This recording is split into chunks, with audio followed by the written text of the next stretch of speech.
শাহানার জীবন সংগ্রাম। মানুষের জীবনে স্বপ্ন থাকা খুব জরুরি, কিন্তু সেই স্বপ্নকে বাস্তবে রূপ দেওয়া যে কতটা কঠিন তা বোঝা যায় শাহানার জীবনের দিকে তাকালে।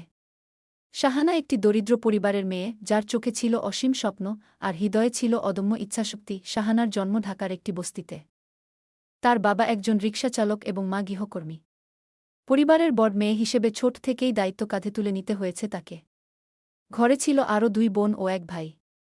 শিশু বয়সেই সে বুঝে গিয়েছিল এ জীবন সহজ নয়। ছোটবেলায় শাহানা স্কুলের ইউনিফর্ম পরা মেয়েদের দেখে ভাবত, ইস, আমিও যদি একদিন বই হাতে স্কুলে যেতে পারতাম। কিন্তু তাদের সংসারে খাবার জোটানোই যেখানে কঠিন, সেখানে পড়ালেখা বিলাসিতার মতো ছিল। তাই সে রোজ বিকেলে ছোট বোনকে নিয়ে ফুল বিক্রি করত পার্কে। একদিন এক ভদ্রলোক ফুল কিনে তাকে জিজ্ঞেস করলেন, তুমি কোনো স্কুলে পড়ো? সে মাথা নিচু করে বলল, আমি কোনো স্কুলে পড়ি না। আমরা গরিব মানুষ, পড়াশোনার খরচ চালাতে পারি না। ভদ্রলোক ছিলেন একজন শিক্ষক, জুলফিকার আলী চৌধুরী।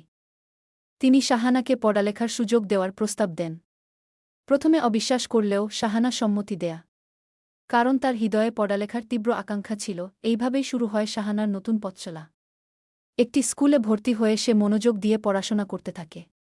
প্রথম দিকে কষ্ট হলেও সে ধীরে ধীরে ভালো ফল করতে শুরু করে। এসএসসি ও এইচএসসি পরীক্ষায় সে জিপিএ 5 পায়। এরপর তার স্বপ্ন আরও বড় হওয়া, সে ডাক্তার হতে চায়। অনেক পরিশ্রমের পর সে একটি সরকারি মেডিকেল কলেজে ভর্তি হয়। মেডিকেল জীবনের কষ্ট আর সাধনার পর সে অবশেষে একজন চিকিৎসক হয়। সে একটি ছোট ক্লিনিক খুলে গরিব মানুষের সেবা শুরু করে। পরিবারকে দারিদ্র্য থেকে মুক্তি দেয় এবং ভাইবোনদের শিক্ষিত করে তোলে। তার নিজের একটি ছোট ফ্ল্যাট, একটি গাড়িও আছে।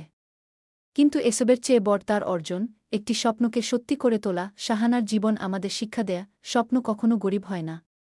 অর্থের অভাব থাকলেও যদি ইচ্ছাশক্তি ও পরিশ্রম থাকে, তবে যে কেউ জীবনকে বদলে দিতে পারে। উপসংহার: শাহানা আজ আমাদের মাঝে শুধু একজন ডাক্তার নয়, বরং এক জীবন্ত প্রেরণার নাম।